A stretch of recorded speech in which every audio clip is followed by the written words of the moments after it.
বাবা, তুমি আমাকে ক্ষমা করো বাবা। কেন রে খোকা, তোর আবার কি হলো বাবা?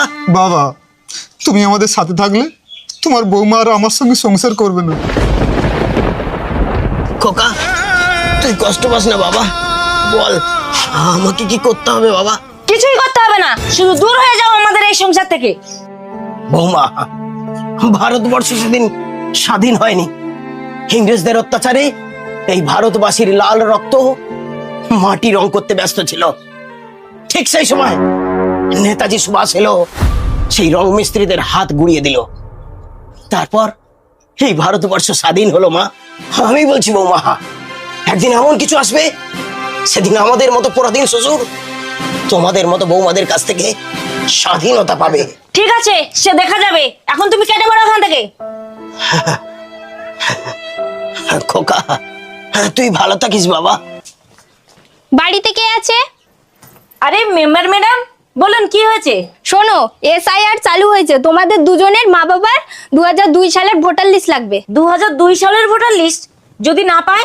না পেলে দেশ ছেড়ে চলে যেতে হবে। এই নাও ফর্ম। বউ, তুমি তোমার বার বাড়ি থেকে 2002 সালের ভোটার লিস্টটা নিয়ে আসো। আমি আমার বার ভোটার লিস্টটা জোগাড় করে নিচ্ছি। আচ্ছা ঠিক আছে, আমি এক্ষুনি বাবার বাড়ি যাচ্ছি।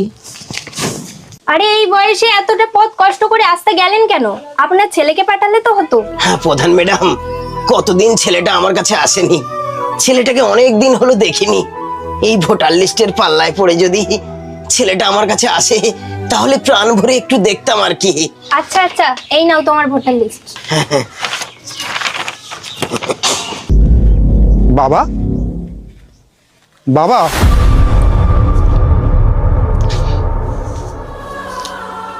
সবই নিস্তব্ধ। বাবার হাতে 2002 সালের ভোটার লিস্ট কাঁপতে ধরা আছে। শুধু নেই বাবার পবিত্র আত্মা। স্বামী, স্বামী, আমার বাবার 2002 সালের ভোটার লিস্ট নেই। একজন বৃদ্ধ পিতা যখন সন্তানের ভালোবাসা ছাড়াই মৃত্যুবরণ করে, ঠিক তখন ঈশ্বর নামক SIR এর অভিশাপ লাগে বৌমার গায়ে। আমি বলছি, ভারত ছাড়ো, ভারত ছাড়ো। পরিবর্তন হোক সভ্যতার, পরিবর্তন হোক সমাজের। স্বাধীনতা পাক সমাজের অবহেলিত মানুষগুলো।